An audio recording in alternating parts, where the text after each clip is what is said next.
So one of my big goals in the next several years is to really build out my real estate investment portfolio, like to buy rental properties and own Airbnbs and maybe even some long-term rentals and all the things. And I was watching Shelby Church's channel here on YouTube a few months ago where she shared the behind the scenes of her Airbnb.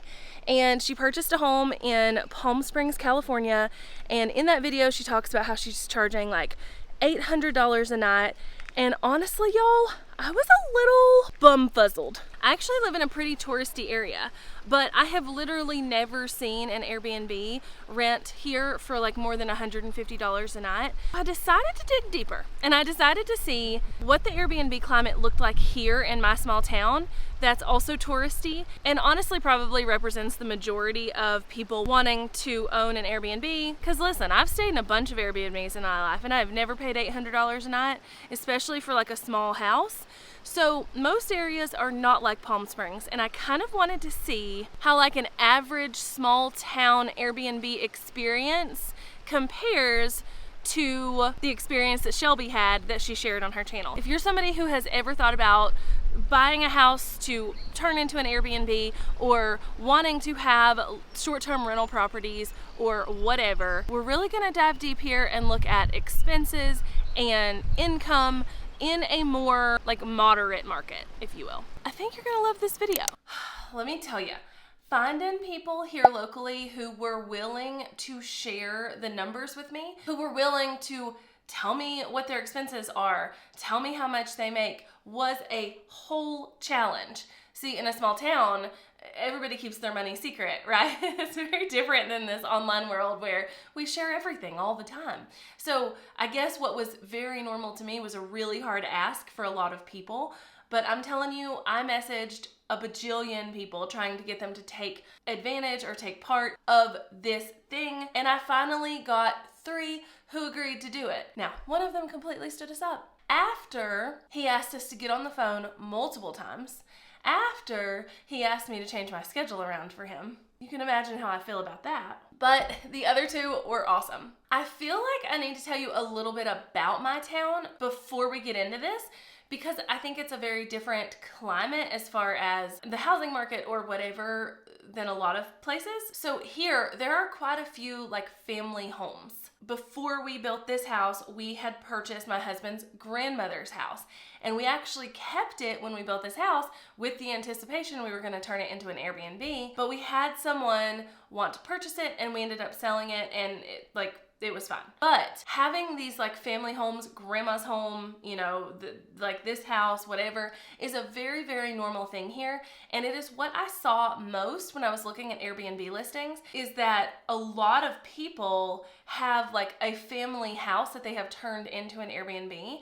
And you'll see when we talk about the 2 people that I interviewed that a lot of people here don't have a ton of expenses in the Airbnbs that they run. Our county is super widespread. So you could literally stay on one end of our county and one of your friends could stay at an Airbnb on the other end of our county and you guys could not get to each other for like an hour.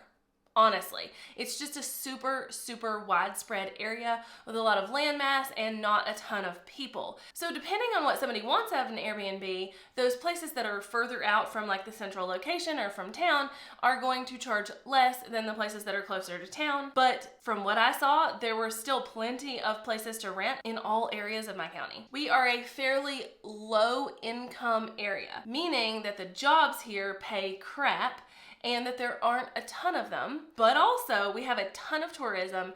And with this most recent housing market, we have a ton of second home buyers, retirement homes, things like that here. So we have this really weird market where the locals are generally priced out of the market and there are other people coming in to purchase homes that they want as second homes that they are also renting out the times that they're not here. So we have kind of 2 ends of the spectrum there. I did see that the average cost per night was generally around $100 to $150 a night. That was kind of like the middle ground. That was where most houses sat.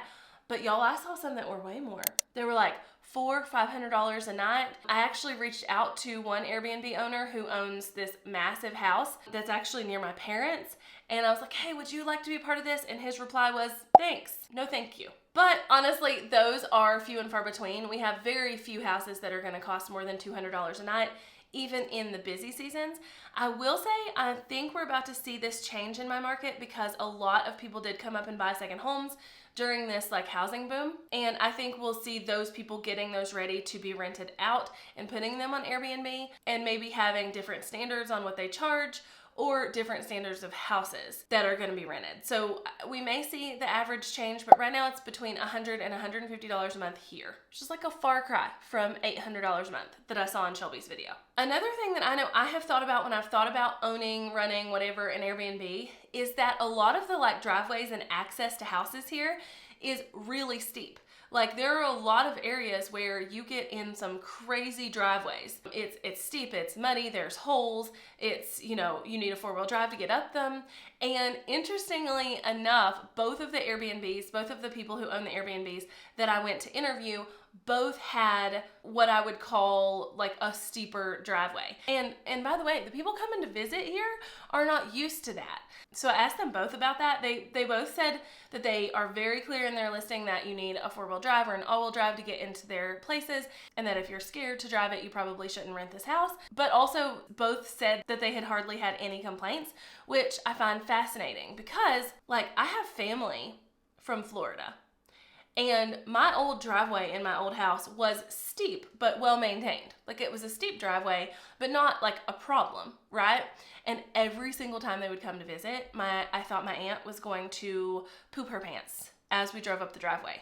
She would yell things like, "We're gonna fall off the cliff." It wasn't a cliff, but she thought it was, because when you live somewhere where there aren't any hills, it might look like one. So I thought that was really interesting that the two that I interviewed were kind of hard to access, but still doing really well, as you'll see here in just a minute. First in my adventures, I went to talk to Levi and Alexandria.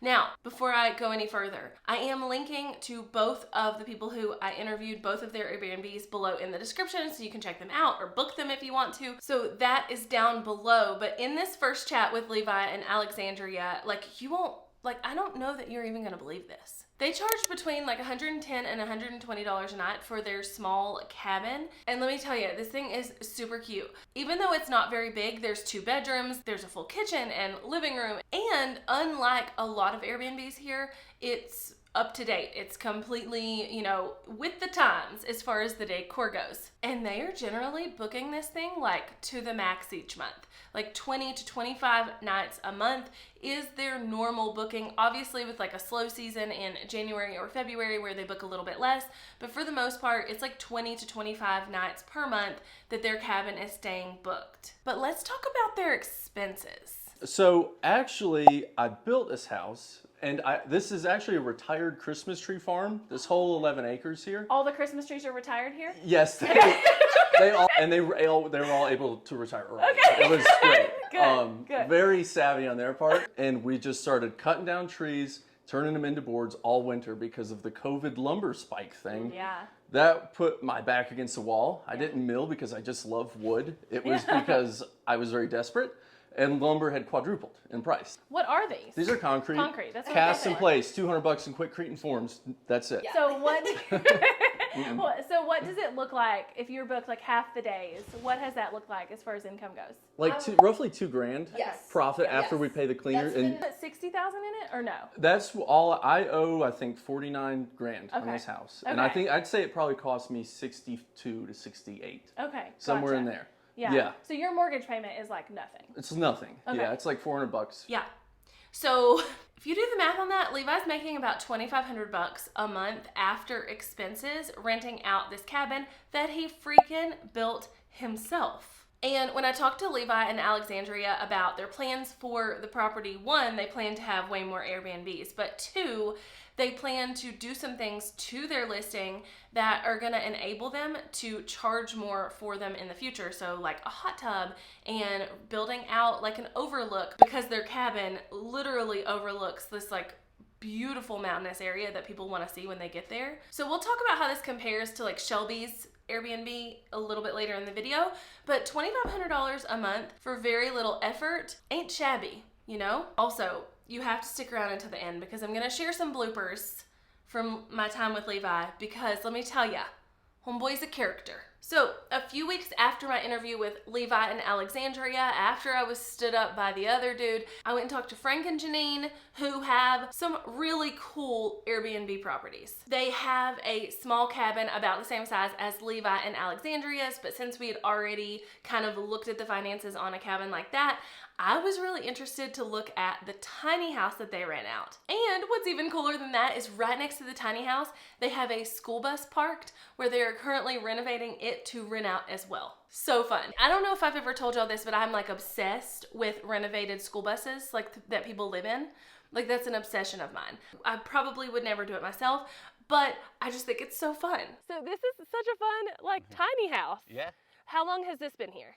This is the 4th season we've had it here. What do you normally charge per night for this one? Rates for this depend on the day of the week and the season, but on average it's between $75 and $109 a night. Oh, Most wow. of the time it's $99 a night. Yeah. Cool. And like during like a busy month, how many days throughout the month do you have it rented usually?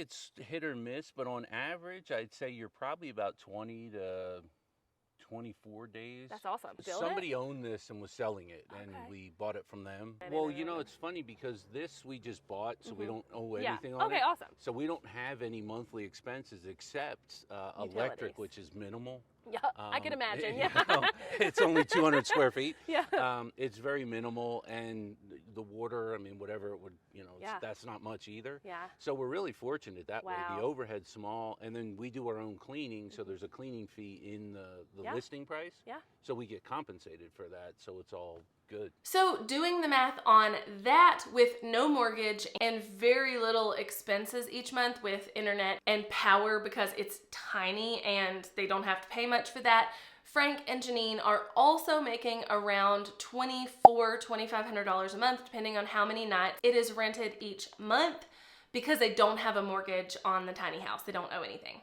Now, I didn't factor in like the Airbnb fees to this, so just know that Airbnb is going to take a certain percentage of the income, but they are also paying them for like a cleaning fee and things like that they're saving on, because most people who own an Airbnb here in my small town clean their own property after guest turnover and manage everything themselves. And that's for a lot of reasons. One, it's to save money. When you're looking at maxing out your bookings and only making $2,000 to $2,500 a month, you really don't want to add a ton of expenses to that, right? But also because we don't have a plethora of those services here. Like cleaning companies, I think we have one and it has a bad reputation. And most people who clean houses here are, independent contractors who are doing it on their own.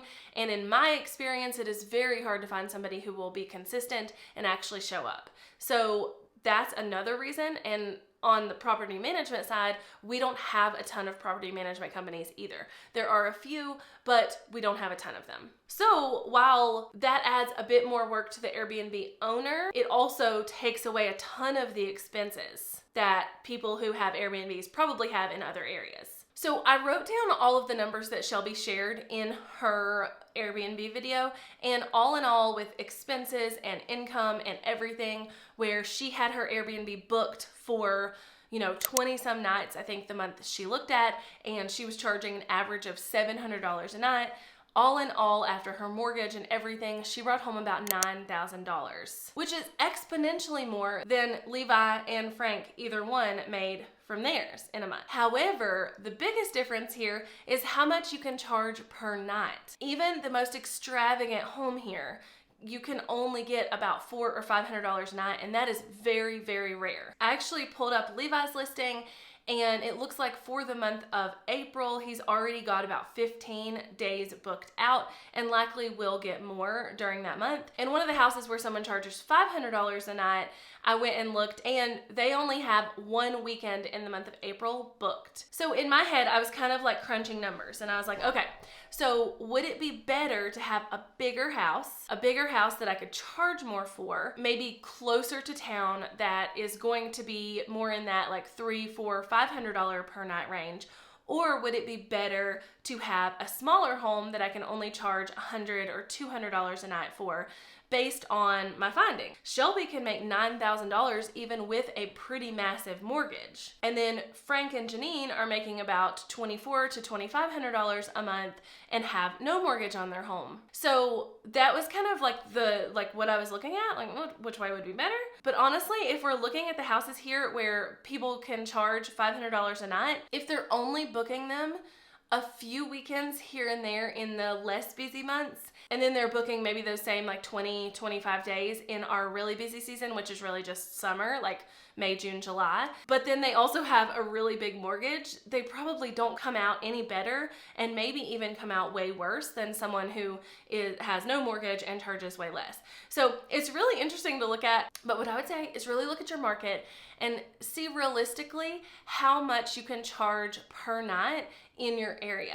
Now, I live in a very touristy area. Shelby's house is in Palm Springs, which is also very touristy, and it looks like the average in those kind of areas is about 20 to 25 nights per month, with there being a few months here and there, January and February here, where that's not the case. But for the most part, 20 to 25 nights per month. But if you live in an area where there's not a lot of people coming to visit, then you may not be able to get that same traction. So if we were looking at like my town, right, and we were looking at buying an Airbnb here, again, I would be faced with, do I buy something super cheap that I could go all in on, that wouldn't really have a mortgage or a ton of expenses, but I'm only going to be able to charge, $100, $150 a night? Or should I look for something that is a bit more high end that I would have to have a mortgage on, but I could charge more per night, right? And I think it really is kind of going to depend on your level of risk, but also on, your area and what it looks like there. And when I'm looking at possibly buying an Airbnb, I'm not really looking at it to make me money now. Not that that would hurt anything. And it definitely needs to cover expenses. But I'm more looking at it as a retirement plan, as a way to make passive income years from now. And if I can have a mortgage on it now, break even or make a little bit of money, but then in 15 years or 20 years when that mortgage is paid off, then I make all of that and I do that times 10 or 20, then it's worth it to me to maybe not make as much right now up front. So I hope you enjoyed this behind the scenes. Again, I really want to look into this for myself. And as entrepreneurs, as people who don't work traditional jobs, we're always looking for different ways to make more passive income. And there's so many like tax breaks with real estate and things that we want to put our money into. And so I thought you might enjoy this too, if this is something you see in your future or something you've wondered about. And somebody please remind me that I don't ever want to do a video again where I have to go find people in my local town to agree to be on camera, because it's impossible. Bye, y'all. And be like, oh yeah, it was just her phone, and she was like, okay, like introduce, and he's like, okay, my name is Levi. No, I went, hello. People love it. Yeah. When you're poor, you're creative. Amen. Yeah. I feel ya. That's how my business was born. Yes. I'm kind of the same way. Don't Yes. Okay, so how you got into Do you want me to introduce her? This is my friend. that